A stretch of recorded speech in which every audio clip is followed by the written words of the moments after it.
At this point, we've completed the second step, which is to set up the FMEA hazards, the states, and the interfaces. These are going to, basically, these tabs are going to set up our FMEA. Let me go ahead and show you that. All right, the hazards and criticality tab. At this point, we've identified 5 hazards.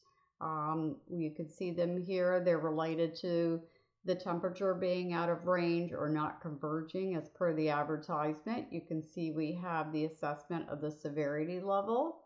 And the severity range is customizable. You can set it to anything you want. You can have as few as 3 categories, as many as 10. The numerical values must be between 1 and 10. They can be you can have them be risk starting at low or starting at high, either one. Whatever your project requirements are, you can define severity. Then you can see we can define likelihood also. Again, same rules for the likelihood, minimum of 3, maximum of 10. They can be from 1 to 10, 10 to 1, whatever you're using. So we've identified the hazards here. Now we're going to see in a minute that these hazards are going to come into play later. We're going to have pull down menus that have each of our hazard tags associated with them. And when those pull down menus are selected, it's going to automatically fill in the severity with our defined severity here. All right, next is our state table. You can see there's 5 states and there's 25 transitions. So for example, to transition from auto mode to heat mode is only by user command. So at the moment, we don't have any prohibited transitions, which means transitions that are prohibited all of the time. We have conditionally prohibited transitions. So for example, transitioning from air conditioning heat without a user command, that's prohibited. So the only time we transition from air conditioning to heat is when the user commands it, not any other time. All right, now our hardware interfaces, we're listing these because one of the failure modes is the software failing to detect that the hardware is not working properly or that the communications is down. So we have our 5 hardware elements. We have two communications, the bus and the Wi-Fi. The software is going to need to detect when the bus has got problems because then it might need to behave differently. And also it needs to detect when the Wi-Fi is down because that's the means of communicating status to the end user to their cell phone. All right, so now we have that set up. And this is the FMEA effects worksheet. You can take a look at our help file on the common defect enumeration. It's published on the DAU R&M Community of Practice website.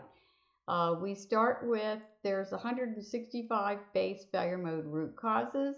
Not all of them are relevant. If you'll notice here, you'll see some of them are not relevant here. We answered the survey. We showed the product information there, and some of our CDEs are not applicable. So for example, the thermostat does not have a database. So these 2 root causes are not applicable because we don't have a database. But you can see here, what I want to show is this hazard tag. You'll look over here, you'll see it goes from 1 to 5. If I select 1, it gives me the severity associated with hazard tag 1, and similarly for hazard tag 5. And so I can select that there. Another thing that the software has done for us, let me tab through here, is the error handling. TLEH 1 and 2 pertains to error handling on hardware faults. You can see the software automatically auto-filled each of our 5 elements here. And the reason why it creates a row for each one is very simple. Each one could have different likelihood and it could have different effects. So for example, the software not detecting a fault in the sensor could have a totally different effect than not detecting a fault in the cooling elements. It may also have a different mitigation as well. And we also have TLEH 2A, which is that we assume the software detected the hardware fault but did the wrong thing. So for example, shutting down or expecting the user to fix something, that's a wrong behavior. The user's almost never around. We can't expect them to fix something. So we could see that here. And the other thing that it autofills, we'll see TLEH 3 and 4, is it autofilled our bus and our Wi-Fi. The effect and the likelihood of the software detecting a bus failure versus a Wi-Fi failure could have totally different effects and likelihood. And also, the software may fail to detect, it could be that it detects the network problem, but does the wrong thing. So for example, like shutting down would be the wrong behavior. And so then we go to TLEH 22. One other failure mode that can happen with hardware fault detection is the software may fail to detect when the hardware is now functional again after a failure. And this can cause a dead state. So the software also needs to identify when these items are now functional and operational so that the system doesn't have to be rebooted. TLEH 23, you can see we created a row for each hardware element. This failure mode is based on the root cause that it could be the software detects a fault in hardware component, and there really is none. That's always a possibility with error handling.